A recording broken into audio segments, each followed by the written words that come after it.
Bonjour à tous, je m'appelle Alexandre Vaquier. Bienvenue sur les héros de la vente, le podcast à écouter pour devenir le meilleur vendeur de votre boîte. Nous allons, grâce à des invités exceptionnels, analyser les bonnes pratiques pour exceller dans cette discipline si particulière qu'est la vente. Ce podcast est un projet soutenu par l'entreprise Vyfe, V-Y-F-E, éditeur d'applications de vidéo training pour former et entraîner les commerciaux grâce à la vidéo. Avant d'écouter notre invité, je vous invite à consulter les derniers livres blancs que notre équipe a produits pour vous. L'un est sur la formation des commerciaux et l'autre est sur les meilleurs outils pour exploser vos ventes. Vous trouverez ces livres blancs en téléchargement gratuit sur notre site internet vyfe.fr.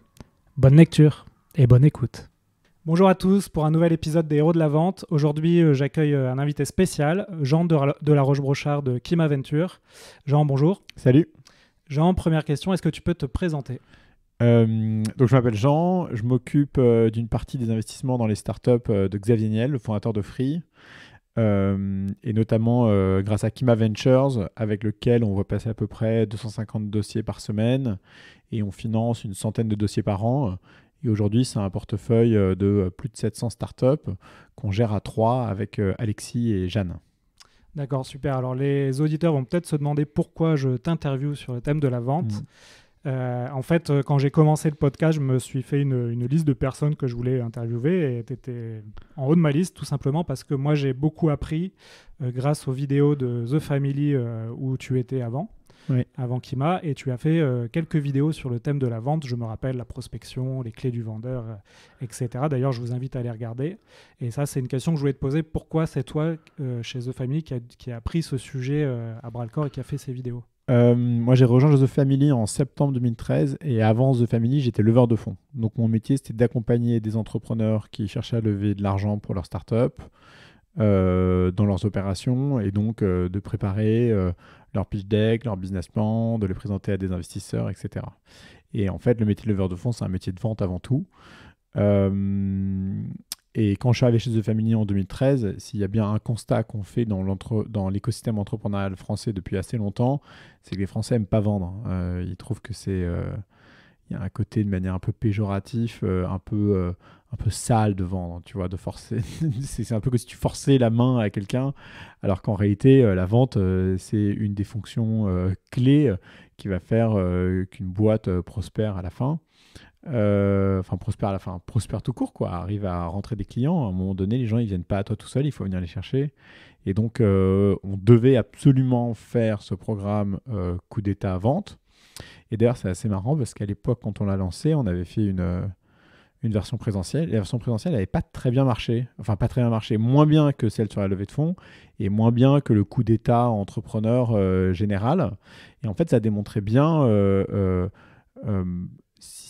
c'est au moins une incompréhension, mais si c'est pas aussi l'image que les gens ont de la vente en général, quoi. Alors maintenant, notre écosystème il a un peu grandi, les gens se sont rendus compte que les clients venaient pas à toi tout seul et donc il fallait aller les chercher.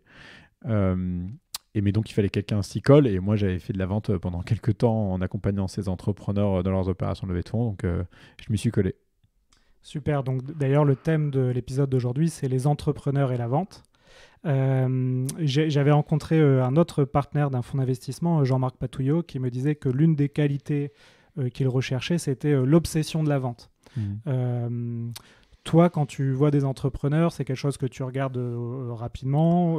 Comment ça se passe ? Comment tu vois cette qualité ou tu la vois pas ? Il y a quelque chose de difficile chez les entrepreneurs qu'on finance parce que on a beaucoup d'entrepreneurs qui ont plein d'ambitions, qui ont plein de volonté et qui, au moment où on les rencontre, sont pas nécessairement des bons vendeurs, mais le deviennent. Et qu'est-ce que ça veut dire un bon vendeur quand tu es entrepreneur ? Quand tu es entrepreneur et que tu dois avancer dans ton histoire et souvent, parfois, lever de l'argent. Lever de l'argent, ça se fait grâce à la combinaison de 3 choses. La première, c'est évidemment le succès intrinsèque de ta boîte. Est-ce que tu as bien staffé, bien progressé ? Est-ce que tu vends bien, etc. Et donc, quand je dis vends bien, ça veut dire que tu as commencé à avoir tes premiers succès commerciaux. Et donc, qui s'y colle au démarrage, c'est nécessairement un des cofondateurs et souvent le CEO.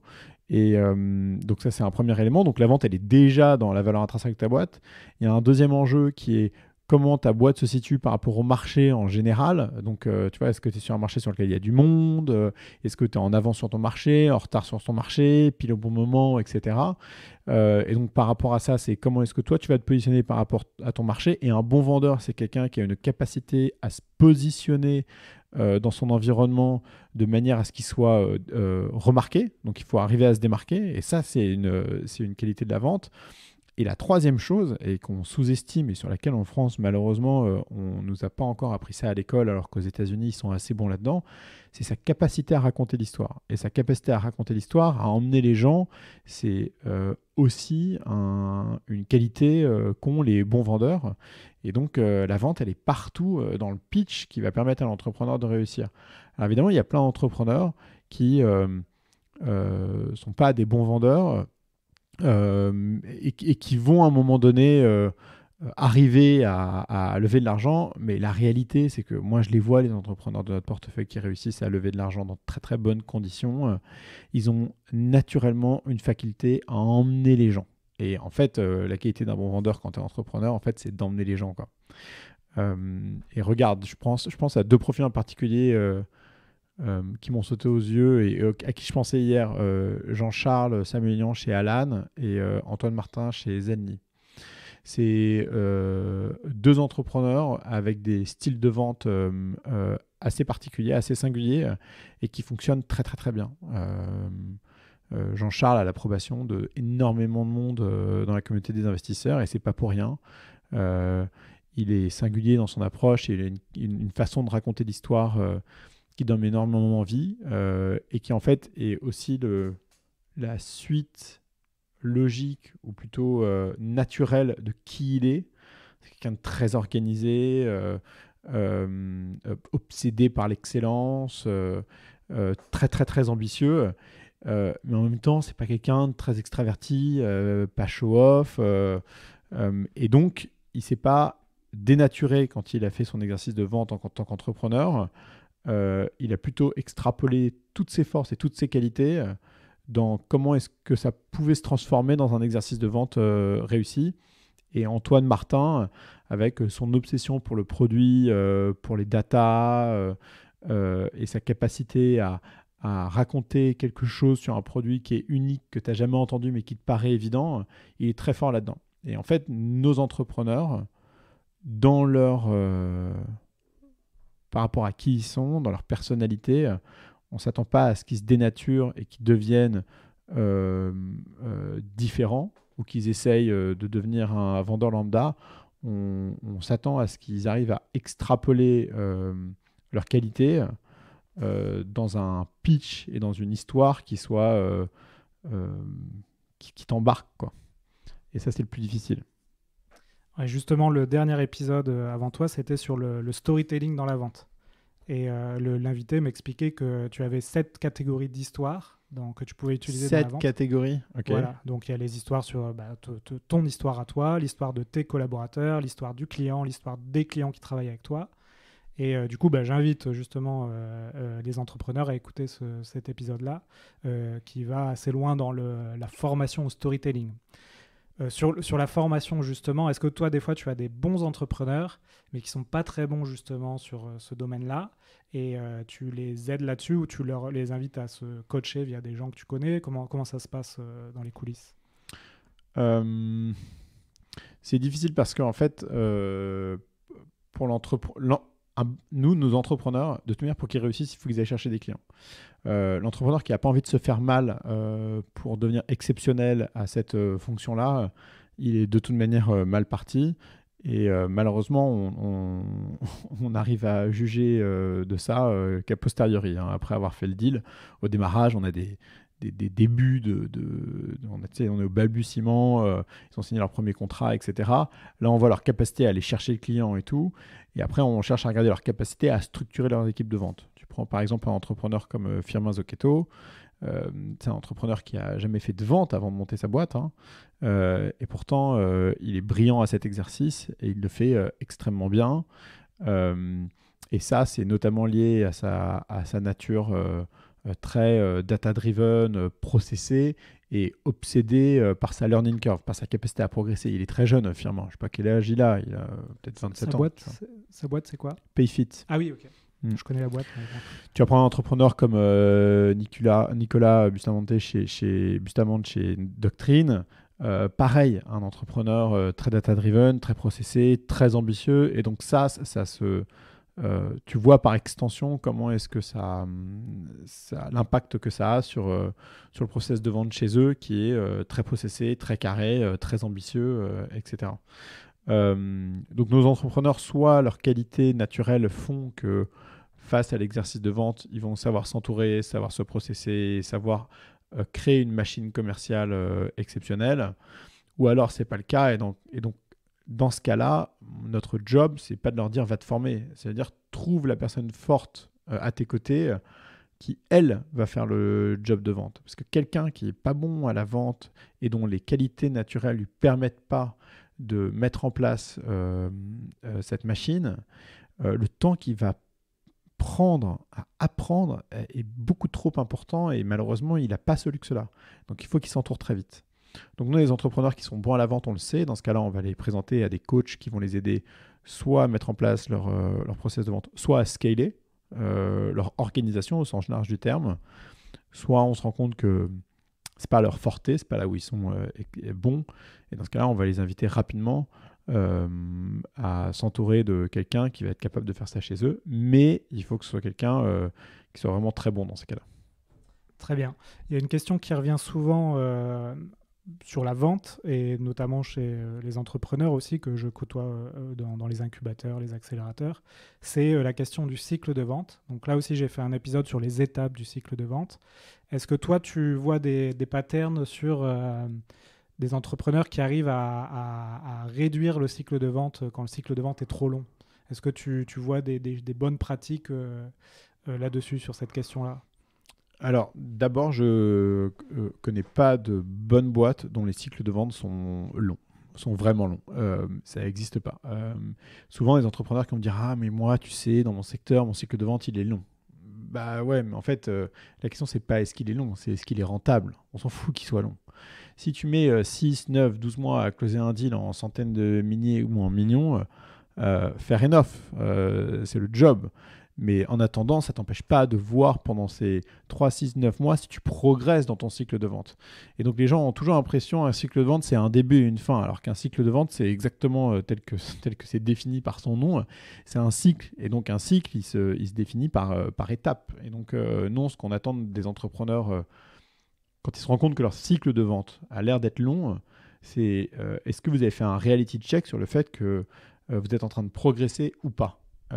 Ou est-ce que vous êtes en train de vous mentir à vous-même et en fait, ce n'est pas une question du cycle de vente, il est long. C'est que vous n'avez pas de product market fit, ce qui est une possibilité, que vous êtes mauvais en vente, c'est une autre possibilité, ou alors que votre produit n'est pas bon par rapport à la compétition et vous faites complètement écraser.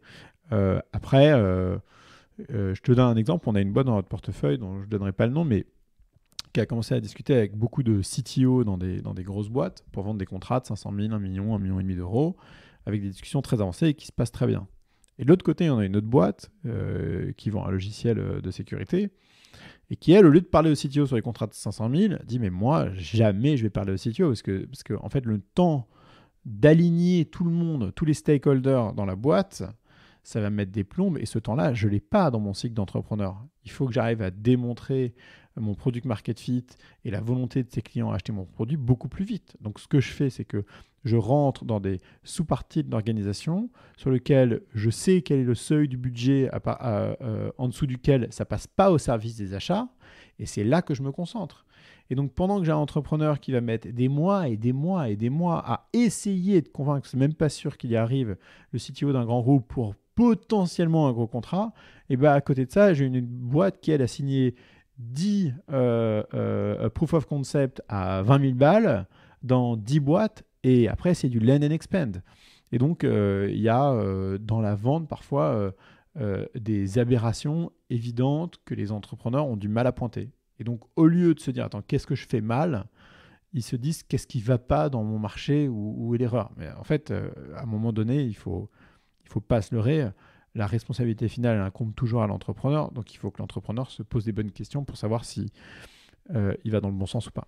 Ouais, ça peut venir du persona qui est peut-être pas le bon, comme tu parlais de la boîte qui allait voir le CTO, peut-être que c'est pas le bon persona pour eux. Ouais, puis c'est toujours de ta faute. Hein. Ouais. C'est pas la faute du persona. Hein. Je veux dire, quand c'est un contrat à 500 000 balles, ouais, ça va prendre du temps. Hein. Ça, c'est sûr.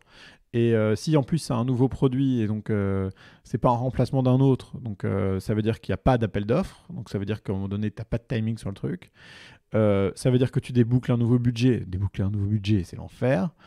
Et en plus, comme les bénéfices vont mettre du temps à se faire voir chez le client, en réalité, tu aurais mieux fait de rentrer sur un petit bout de l'organisation beaucoup plus tôt pour démontrer les bénéfices de ton produit, quoi. Une autre question qui revient souvent sur la partie vente ou entreprise, c'est la question du modèle de prix. Là aussi, quand toi tu prends des boîtes, elles ont un mode.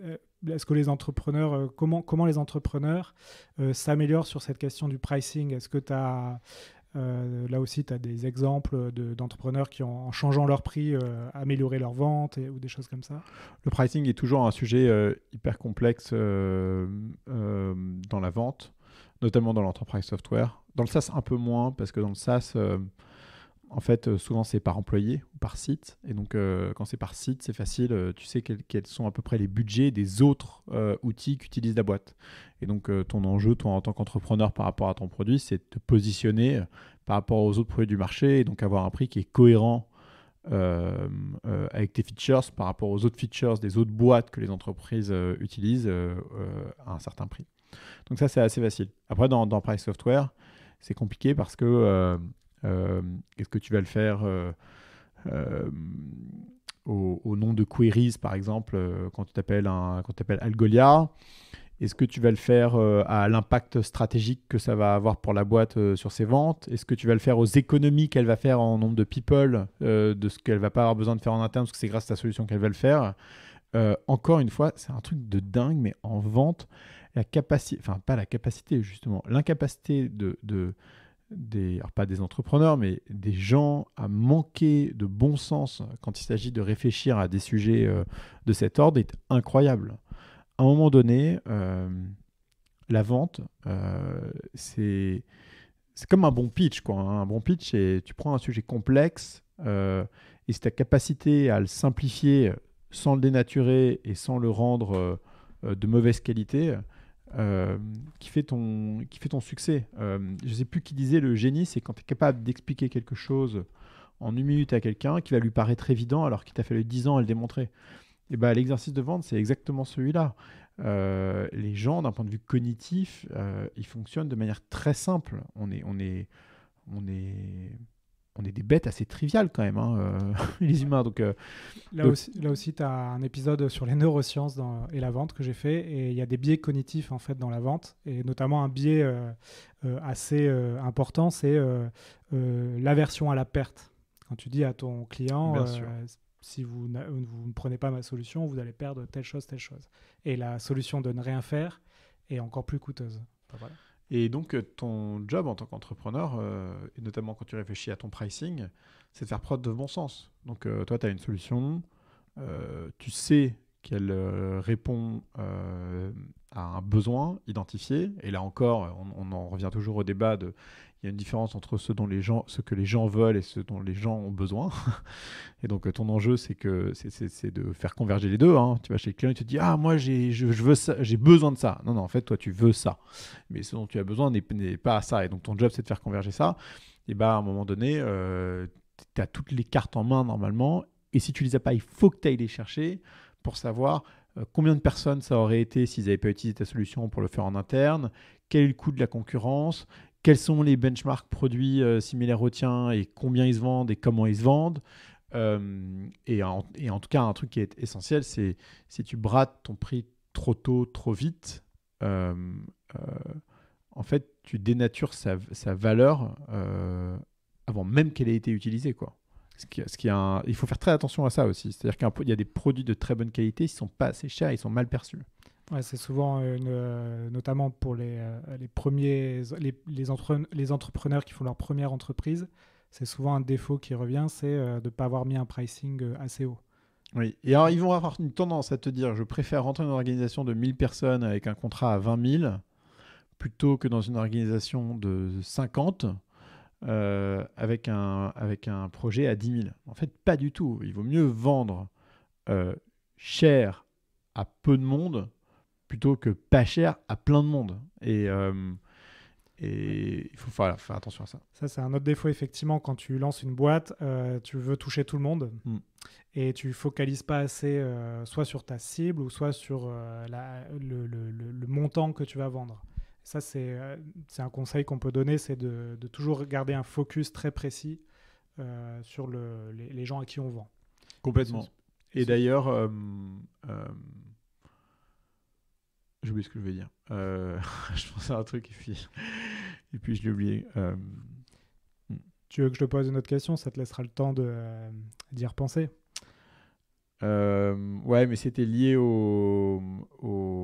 Ne pas brader trop tôt, trop vite. Ouais, ne pas brader trop tôt, trop vite. Et oui, et puis après, c'est encore un jeu de bon sens, mais le job de toute entreprise, c'est de fournir à des clients un produit dont ils en ont l'usage, dont ils en ont envie. La difficulté quand tu mets un produit dans les mains de beaucoup de personnes dans une entreprise, c'est que tu n'as pas le temps aussi de faire après ton étude terrain pour voir quel est l'usage des gens, comment est-ce qu'ils se l'approprient, etc. Il n'y a pas de retour à fournir un produit à scale direct à 1000 personnes. Il faut de toute manière le faire fonctionner sur une petite équipe avant. Ouais. Après, il y a peut-être aussi, parce que les entrepreneurs s'inspirent de ce qui fonctionne, et des fois, on a une image déformante d'outils comme par exemple Slack, où tu vois les gens, Slack s'installer sur tous les ordinateurs de tout le monde avec une version freemium. Mais ça, c'est très déformant, parce qu'il y a un Slack pour des millions d'entreprises, et eux, ils ont une histoire particulière qui fait qu'à un moment donné, ça a fonctionné. Complètement. Et d'ailleurs, il faut bien faire la distinction entre... C'est comme la distinction entre ce que les gens veulent et ce dont les gens ont besoin. Quand on voit des entreprises performer, il faut faire attention à ce qu'on voit par rapport à ce qui est vraiment la réalité. Ouais. Est-ce que tu vois dans tes entreprises que tu accompagnes un phénomène où le premier vendeur, on l'a dit, de la boîte, c'est l'entrepreneur. Et quand cet entrepreneur commence à recruter ses premiers vendeurs, ses premiers sales, ces derniers ne performent pas autant. Est-ce que tu le vois, ça, dans certaines entreprises? Je le vois tout le temps, le cas de l'entrepreneur qui va embaucher ses premiers sales et qui n'est pas content des résultats. Je suis très dur sur le sujet parce que il y a plein de choses qui sont compliquées dans une boîte. Créer un produit, c'est compliqué. Product market fit, c'est compliqué. Embaucher, c'est compliqué. Scaler, c'est compliqué. Il y a plein de choses qui sont compliquées. Mais après, il y a énormément de fonctions dans l'entreprise qui sont data-driven. Et là-dessus, on n'a pas d'excuses. Et les sales, c'est quand même incroyable que tu te retrouves avec des entrepreneurs qui, au bout de 6 mois ou de 3 mois, te disent « Ah bah lui, il n'a pas fait... » Enfin, 6 mois surtout, parce que 3 mois, c'est pareil. Mais 6 mois, « Ah lui, il n'a pas fait l'affaire. On s'en est séparés. » Et tu as envie de dire « Mais tu as mis 6 mois à t'en rendre compte. » Et tu te dis « Ben oui, mais tu comprends. On avait des attentes. Et donc, on a attendu le temps qu'il rentre dans les comptes. Et blablabla, etc. » Mais pas du tout. Le principe des OKR, Objective and Key Results, c'est que tu as des objectifs qualitatifs et quantitatifs au trimestre avec un tracking weekly.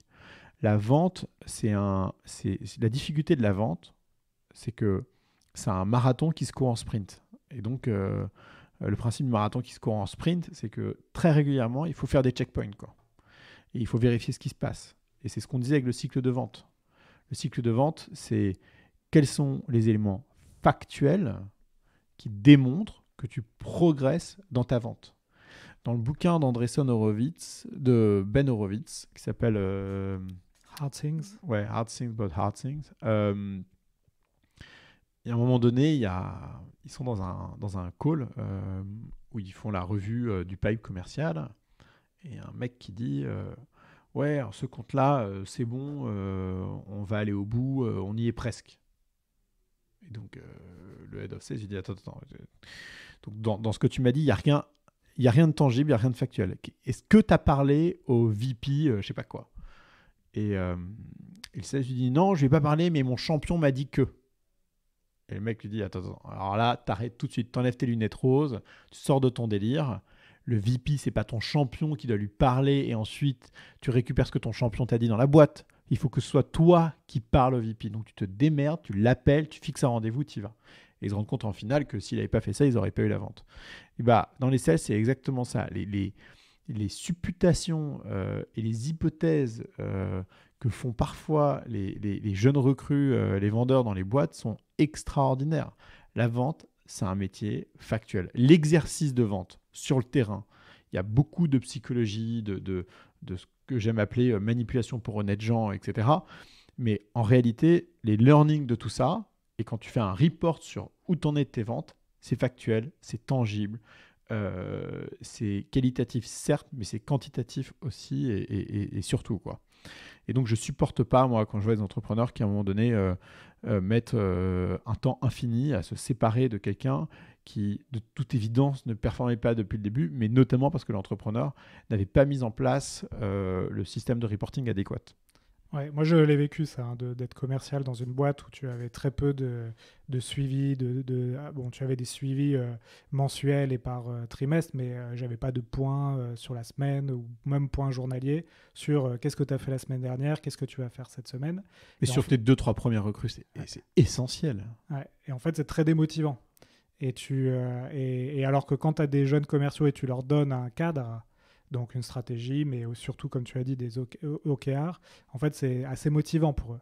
Ouais, puis c'est un jeu de dopamine. Si tu veux, une fois que tu as goûté à l'excitation de la vente, alors je prends une image très, très, très primaire, c'est comme la chasse, quoi. Tu vois, c'est comme l'animal qui va bouffer sa première proie, quoi. Tout d'un coup, c'est le goût du sang. C'est exactement ça, la vente. Et je trouve pas péjoratif de le dire. La vente, c'est exactement ça. Et donc, il faut que tu donnes le goût aux gens d'aller faire cet effort. Et une fois que l'effort a commencé à se transformer et commence à voir les résultats, tout d'un coup, ils sont excités et ils continuent. Mais ce qui est sûr, c'est qu'on est plein de défauts. Et un des défauts qu'on a, c'est notre résistance à garder un effort soutenu sur la durée. Et donc, c'est pour ça que c'est important que semaine après semaine, les équipes de sales soient ce qu'on appelle accountable, donc responsables les uns vis-à-vis des autres et motivés, et garder motivés. Ouais, sur les boîtes de ton portfolio, celles qui ont des actions de vente, donc je ne parle pas peut-être des boîtes B2C parce que c'est encore différent, celles qui ont des actions de vente avec des sales, des process, etc. Qu'est-ce qui fait que ces boîtes-là sont plus performantes que d'autres? Est-ce que là aussi tu as des choses, des petites bonnes pratiques à partager? Bah, j'aimerais bien te dire qu'il y a une espèce de recette magique qui fait que PayFit performe beaucoup mieux que d'autres dans son process de vente. La réalité, c'est que comme c'est un jeu de data et de bon sens, ils ont juste appliqué mieux que d'autres probablement des process de sales avec de la technique, de la méthodologie et des ratios à respecter, comme l'a fait un Doctolib. Donc à un moment donné... tu sais combien de SDR va faire de calls par semaine, combien de démos il va booker, combien tes sales vont closer, quel est ton panier moyen, quel est ton niveau de churn, pourquoi les gens churn, quel est le taux de touchpoint au service client. Est-ce que c'est parce que c'est des problématiques techniques, des problématiques d'usage? Est-ce que c'est parce qu'ils ont besoin de support lié à leur métier qui fait qu'il y a une complexité inhérente sur laquelle il faut que tu les accompagnes?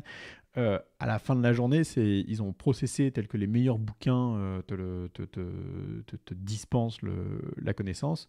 Et pour ça, il n'y a pas de secret. Il suffit juste de lire tout ce qu'a écrit Jason Lemkin chez SaaStr et là, c'est torché, hein. Donc il l'applique extrêmement bien et honnêtement il n'y a pas de secret, quoi.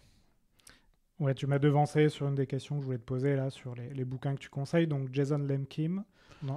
Ouais, Jason Lemkin, il a donc il y a 2 bouquins. Il y a Impossible to Inevitable. Ouais, je suis en train de lire celui-là et effectivement c'est assez fou j'ai pas trouvé ce contenu de qualité en France. Ah, c'est dingue. Non, mais il n'y a pas en France. Faut pas oublier, faut pas chercher. Si tu veux être un cadre de la vente, tu vas pas chercher en France. C'est malheureusement pas ici que les best practices existent. Il faut aller aux États-Unis, tu prends SaaStr et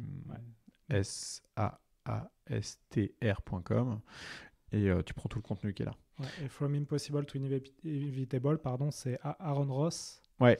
Et là, c'est assez fou parce que quand tu es...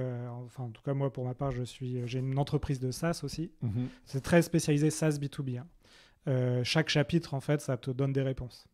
Ah bah complètement, hein. C'est très, très actionnable. Et là, bon, c'est ça moi, qui est génial. C'est ce qui est... Bon, ça fait 1 an et demi que j'ai cette boîte et je me suis dit pourquoi je ne l'avais pas lu avant ce bouquin. Ça m'aurait fait gagner des étapes. Donc oui, effectivement, celui-là, on le conseille. Il est en anglais, donc il faut le lire en anglais, mais ça se lit bien. Et Jason Lemkin, bon, on m'en avait parlé dans un épisode aussi, et celui-là, je ne l'ai pas encore commandé, donc je vais m'empresser de le faire. Ah, attends, je vais te dire sur les bouquins. Donc, c'est lui qui a coécrit Impossible to Inevitable. Et il y en a un deuxième. Zut, mais je vais te le retrouver. Continuons, ouais, tu m'en parleras à la fin de l'épisode. J'avais vu une vidéo de toi où tu parlais des clés du bon vendeur. C'est quoi pour toi, rapidement, un bon vendeur? Comment il est? Enfin, c'est quoi le profil idéal du vendeur? Le profil idéal du vendeur, c'est dur comme question. Ouais. Mais en tout cas, il y a une chose qui est certaine, c'est self-awareness. Donc, la self-awareness, c'est ta capacité à être clairvoyant. Un bon vendeur, ou si tu prends exactement l'opposé, un mauvais vendeur, c'est ton incapacité à lire les signaux et à extraire les informations d'une discussion avec quelqu'un à l'analyser, en tirer parti et après apporter la meilleure réponse, quoi. Et donc, les bons vendeurs, naturellement, à mesure qu'ils progressent dans leur mission, ont une capacité à lire leurs prospects et les signaux des conversations, à traiter l'information et à répondre de manière adéquate, qui est exceptionnelle.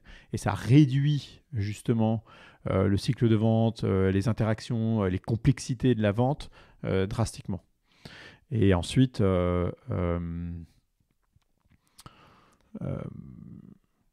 honnêtement, la qualité numéro 1, c'est self-awareness. C'est certain.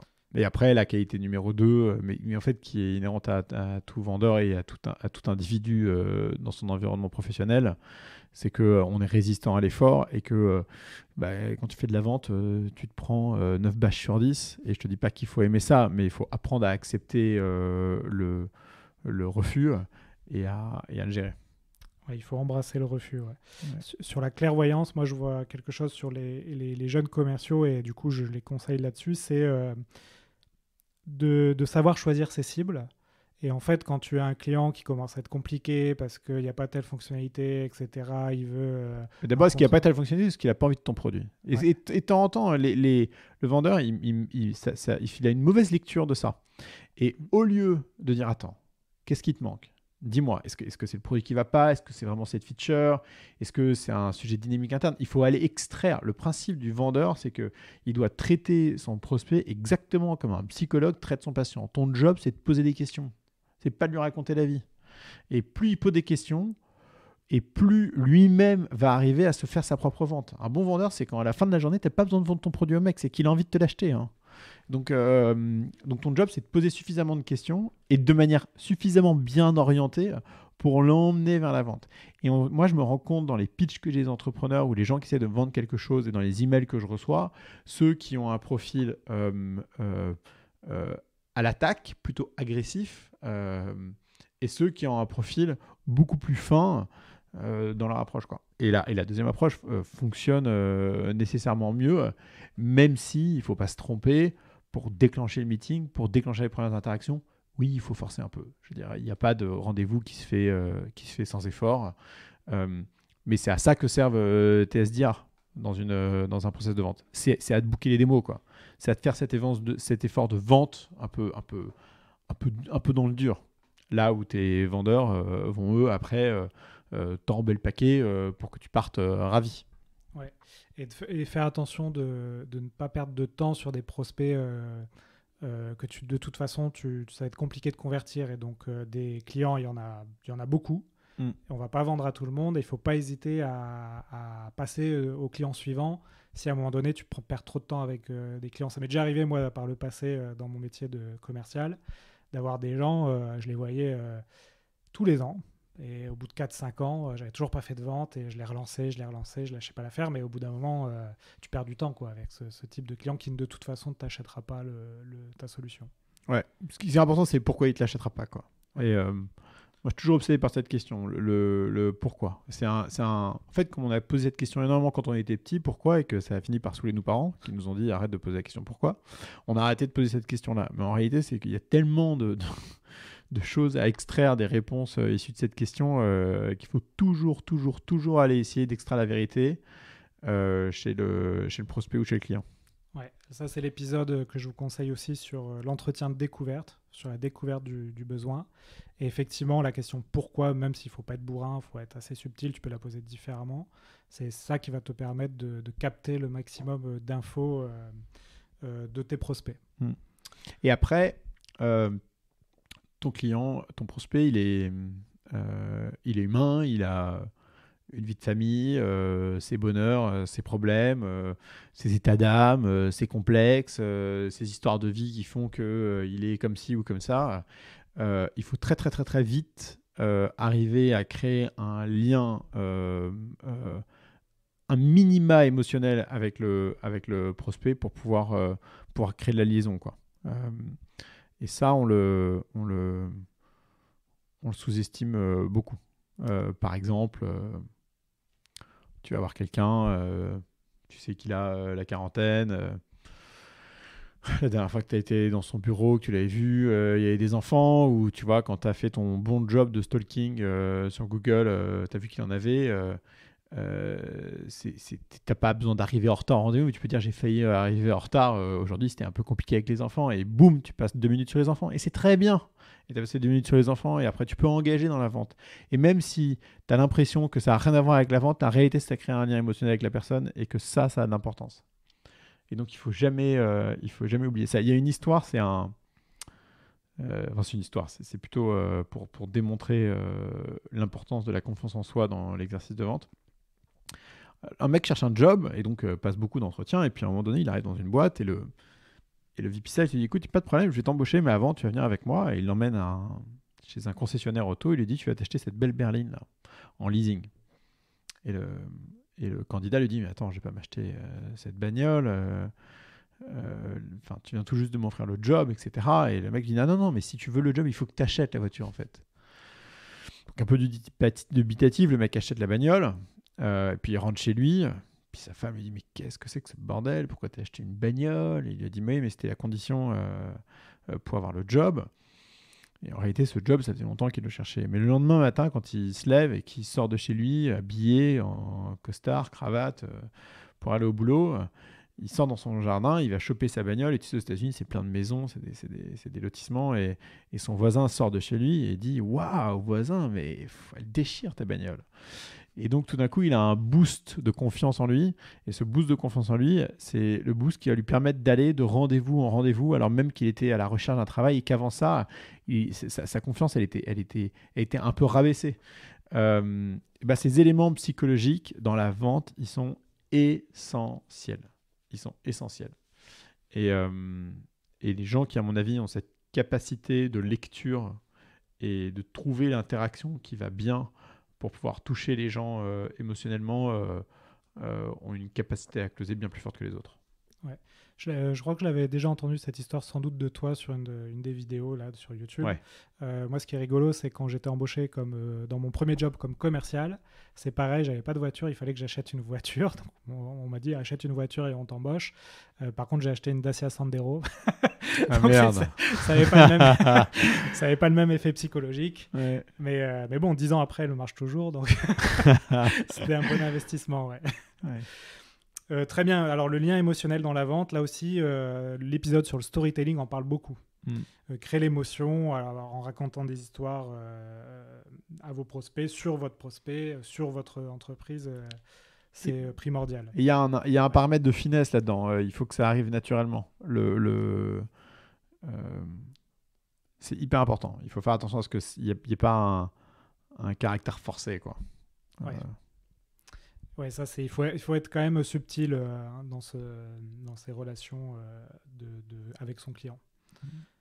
Super, Jean. Alors, du coup, est-ce que tu as retrouvé les bouquins, le bouquin dont tu voulais me parler tout à l'heure? Écoute, non, pas du tout. Mais Impossible to Inevitable, de toute manière, c'est déjà un bon commencement. Ouais. Et tout ce qui se trouve sur Saster de la part de Jason Lenkin aussi. En dehors des bouquins, est-ce que tu as des vidéos ou des blogs que tu conseilles aux auditeurs? Bah non, j'ai pas de blog ou de vidéo à conseiller. La seule chose, c'est que le job de l'entrepreneur, ça va être de lire ces bouquins-là pour mettre en place sa sales machine. Et donc, ça va lui demander d'absorber beaucoup d'informations très vite pour mettre ça en place. Mais pour qu'un bon vendeur progresse dans sa fonction, lui, il ne faut pas qu'il lise tous les bouquins à tout prix et qu'il essaye d'accumuler toute la connaissance. Il faut accumuler une technique à la fois. Et en fait, à mesure qu'on accumule de la technique, il y a des effets composés à tout ça. Donc, par exemple, pendant une semaine, 2 semaines, 3 semaines, ce que tu vas bosser, c'est ta phrase d'accroche, quoi. Ah, je me rappelle, il y avait un mec que je connaissais, que je connais toujours, qui lui avait mis en place à l'époque un bot, il a un système automatisé où il testait des catchphrases sur Mythic. Et en fait, après, il faisait de l'A/B test, il regardait ce qui marchait le mieux, et donc finalement, il en a trouvé une que je ne vais pas dévoiler ici, mais qui apparemment marchait très très bien, et qu'il a utilisé tout le temps. Et bah, dans la vente, c'est un peu la même chose. Il faut se mettre du challenge dans l'apprentissage. Et donc, par exemple, regarde comment est-ce que tu adresses tes prospects sur la première minute. Et essaie de faire cet exercice-là pendant 1 semaine, 2 semaines, 3 semaines, 4 semaines, 5 semaines. Et puis, une fois que ça s'est rodé, passe à autre chose, quoi. Passe à quelle est justement ta phrase de closing, tu vois. Ensuite, tu vas passer X temps sur la rigueur à remplir ton CRM correctement. Mais il faut faire attention dans la vente et de manière générale quand on progresse dans sa fonction professionnelle. On a tendance à vouloir faire plein de choses à la fois. Et en réalité, on surestime souvent ce qu'on est capable de faire en peu de temps, mais on sous-estime les effets que ça peut avoir sur le long terme. Donc, vous ne forcez pas à essayer de craquer plein de choses d'un coup. Prenez le temps d'améliorer vos compétences semaine après semaine et surtout de créer des améliorations qui sont durables, quoi. Et une fois qu'on a 10 améliorations, 20 améliorations composées, bah, on devient le meilleur vendeur de toute sa catégorie. Ouais. Un générateur de catchphrases pour les applis de rencontre, c'est une super idée de business, ça. Écoute, honnêtement, je sais pas. Bon, si vous voulez la catchphrase qui fonctionne, vous nous envoyez un mail et on verra ce qu'on peut faire. Ok, super, Jean. On va arriver à la fin de l'épisode. Toi, comment toi tu t'es formé? C'est par les bouquins principalement ou par les rencontres? Comment toi tu es devenu un héros de la vente? Bah là, je vais en décevoir beaucoup ou ça va en énerver certains. En fait, la réalité, c'est que donc, dans la psychologie des gens, il y a l'estime et la confiance. L'estime de soi, c'est ce que tu penses être capable de réaliser de manière profonde. Et la confiance en soi, c'est sur un instant T, ton degré de motivation à réaliser quelque chose, quoi. Moi, depuis longtemps, en fait depuis l'âge de 8 ans, depuis que mes parents ont divorcé, alors que je pensais qu'ils divorceraient jamais, et qu'en plus je l'avais dit à tous mes copains 2 semaines avant, je suis devenu très introverti. Mais dans le même temps, ce qui était marrant, c'est que mes parents, mes profs, etc., me disaient tout, comme j'étais assez discret, même si j'étais un camp et que je foutais rien, ils disaient que j'étais intelligent, que j'étais sympa et tout. Donc j'avais toujours une bonne estime de moi, mais peu confiance en moi.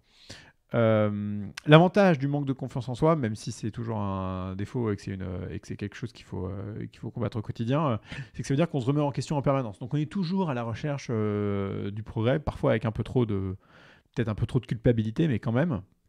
Mais donc j'avais toujours une bonne estime de moi en ayant un manque de confiance en moi. Et en fait, quand je suis rentré dans le monde professionnel en mi-2008 dans une boîte qui s'appelait Avenir Finance. On faisait de l'introduction en bourse. Là, on a commencé à faire de la levée de fonds. Et la levée de fonds, pour moi, c'était un challenge. Il fallait que j'appelle des gens que je ne connaissais pas pour leur vendre des dossiers. Et en sachant que 9 fois sur 10, ils allaient me dire non, c'était un calvaire. Et en réalité, très rapidement, je me suis rendu compte que le fait que j'étais très introverti fait que j'étais beaucoup à l'écoute de ce qui se passait. Et plus tu es à l'écoute, en fait, plus tu as une capacité de comprendre ce qui se passe en face de toi qui est, mais en fait, colossale. Et en plus, comme j'étais cancre, du coup, moi j'en faisais, plus ça m'arrangeait. Le seul moyen de faire ça, c'est de gagner en esprit de synthèse. Et l'esprit de synthèse, c'est hyper important dans la vente et l'efficacité. Et donc tout d'un coup, tu mets les défauts mis bout à bout qui ont forcément, paradoxalement, des attaches de qualité. Bon esprit de synthèse, efficace, avec une bonne lecture des gens. Tout d'un coup, je me suis retrouvé dans des exercices de vente où j'étais bon, quoi, tu vois. Alors après, je suis pas très rigoureux, donc du coup, les CRM n'étaient pas très bien mis à jour. C'était un peu le bordel là-dessus. Quand tu es fainéant et que tu es sales, il faut vraiment que tu te forces à faire tes calls parce que c'est pas ça qui te fait vibrer pendant la journée. Et en même temps, moi j'étais grisé par la compétition et le fait de gagner, quoi. Jouer pour jouer me fait littéralement chier, quoi. J'aime jouer pour gagner dans la vente. Et donc ça mis bout à bout fait que je me suis retrouvé en pleine capacité dans cet exercice-là, alors que je pense, tu m'aurais donné un choix de qu'est-ce que tu vas faire dans la vie plus tard, je t'aurais mis la vente en tout dernier. Ouais, mais c'est marrant, hein, j'ai eu plusieurs invités qui m'ont dit c'était des anciens timides. Moi, c'est pareil, j'étais assez timide quand j'étais petit et j'ai été commercial, c'était pas du tout le job que j'aurais voulu, enfin que je pensais faire. Et en fait, c'est une qualité de la timidité parce que du coup, tu laisses parler ton prospect. Oui. Tu poses des questions et c'est pas toi qui monopolise la parole. Donc ça, c'est une qualité assez forte d'un commercial. Après, il faut aller closer. Et ça, il faut faire attention. Le job d'un sales à la fin de la journée, c'est de vendre le produit. Hein. Ouais, il ne faut pas avoir peur de vendre le produit. Ah ouais, il faut aller le chercher. Ouais. Et après, la partie fainéant sur les appels, ça aussi, c'est un truc qui revient beaucoup, notamment chez les jeunes commerciaux. Le phoning, c'est un truc, on en fait des montagnes. Et c'est sûr que c'est pas facile, c'est un truc qui nous sort de notre zone de confort. Mais en fait, plus on en fait, plus on progresse. Plus on a le ton de la voix qui fait qu'on décroche un rendez-vous, etc., et les techniques d'accroche. Et en fait, mais c'est très dur quand même. Ouais, c'est très dur, mais plus on en fait, plus on devient bon. Moi, j'avais eu ça aussi sur mes premiers stages où je devais faire des calls et je me prenais plein de portes. Est-ce que tu sais quel est l'un des premiers... je ne sais plus qui m'a dit ça, mais je crois que dans les telcos, ce qui vend le mieux devant tout, c'est les centres d'appel. Alors toi, tu pètes un câble parce que tu te fais harceler par des mecs qui te disent « Bonjour, je vais vous vendre un forfait ou une box ». Mais la réalité, c'est ce qui marche le mieux, quoi. Ouais. Du coup, il faut continuer. Oui, parce que dans l'ère du mail froid, du marketing, de l'inbound marketing, l'appel finalement... Il n'y a plus d'attention. Alors que l'appel, si tu arrives à choper l'attention une fois, tu l'as. Après, ton job, c'est d'aller closer la personne. Quoi. Et puis, tu crées le contact instantané. Ouais, mais c'est sûr que ce n'est pas une tâche facile. On va faire un épisode sur le phoning. Je ne sais pas encore avec qui, mais si jamais tu as des gens dans tête, tu pourras me dire. Super, Jean. 2 dernières questions pour finir. Est-ce que tu as des routines ou des outils qui t'aident au quotidien dans ton boulot ? J'essaye de les limiter parce que en fait, plus tu as d'outils, moins tu les utilises. Donc, j'ai Google Keep qui est un système de tâches bête et méchant que j'utilise beaucoup pour noter mes tâches. Après, j'ai évidemment mon outil d'email. Pocket pour sauvegarder les contenus que j'ai envie de lire plus tard parce que c'est important. Le seul le réseau social que j'utilise et qui est sur mon home screen, c'est Twitter, que j'ai très très bien configuré avec les bons comptes et tout, j'aime beaucoup. Et les autres, ils sont supprimés. Et donc, de temps en temps, je vais sur le browser, sur le navigateur pour les regarder, mais sinon, j'y vais pas. Voilà. Et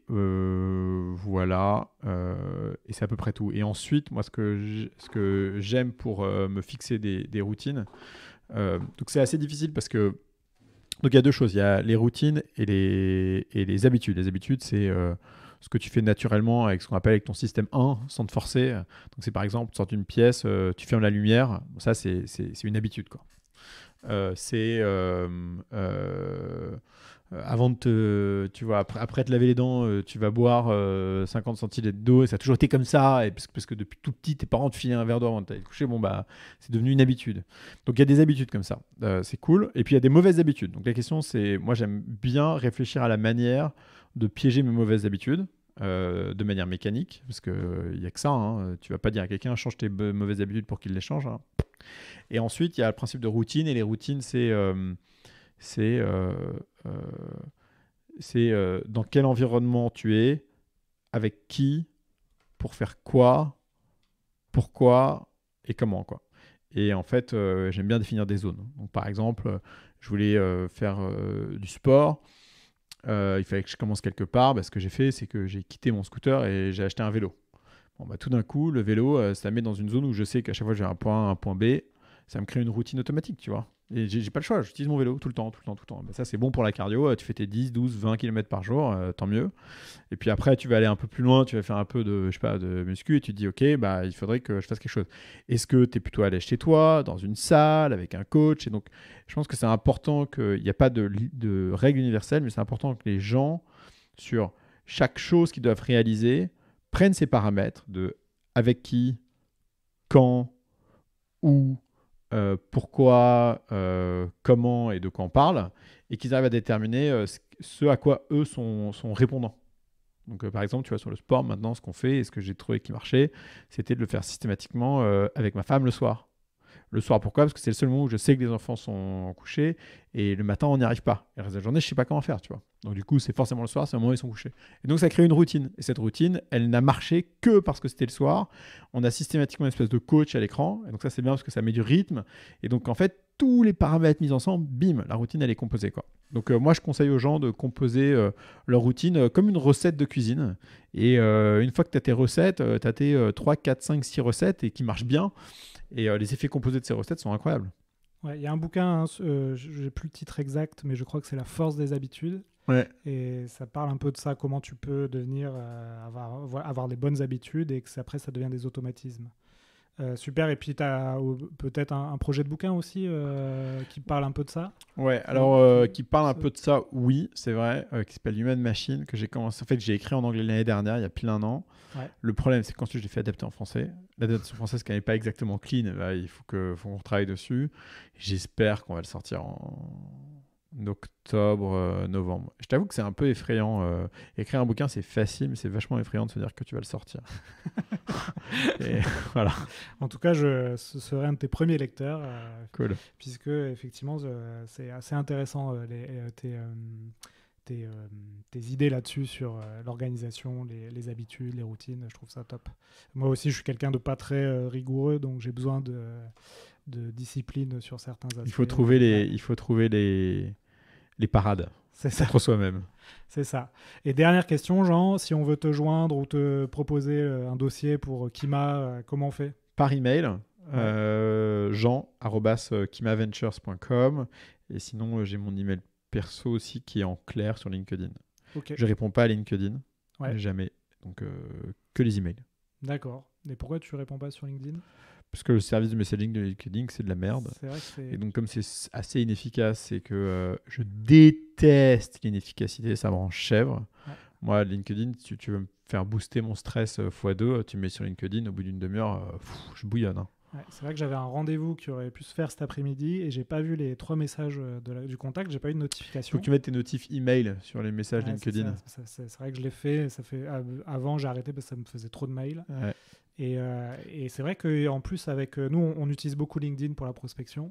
Oui. Et avec Sales Navigator, c'est 2 messageries différentes. Je trouve ça vraiment... Arrête tes conneries. Ouais. Ah putain, ils sont barjots. Okay. Les messages sur Sales Navigator, tu les as pas forcément dans tes messages. Extraordinaire. Ouais. Bon, Microsoft a acheté LinkedIn, donc il doit avoir un lien dans l'ergonomie du logiciel, je sais pas. Est-ce que quand tu envoies des smileys, ça fait un J? Comme sur Outlook. Je vais tester tout à l'heure. Là. Okay. Bon, écoute, merci Jean. Merci à toi pour l'épisode, et puis à très bientôt alors. À bientôt. Bye. Bye. Voilà, cet épisode des Héros de la Vente est fini. J'espère que ça vous a plu. Si vous voulez continuer à apprendre sur le thème de la vente, vous pouvez consulter gratuitement du contenu sur mon site web, vive.fr. Vous y trouverez des e-books à télécharger en accès libre. N'hésitez pas aussi à me contacter sur LinkedIn pour me proposer des sujets ou des idées d'interview, ou simplement si vous avez des questions ou un feedback à me donner. Enfin, afin que ce podcast se fasse connaître, vous pouvez le noter 5 sur 5 sur iTunes pour que je puisse monter dans les classements. C'est vraiment important. Merci et à la prochaine!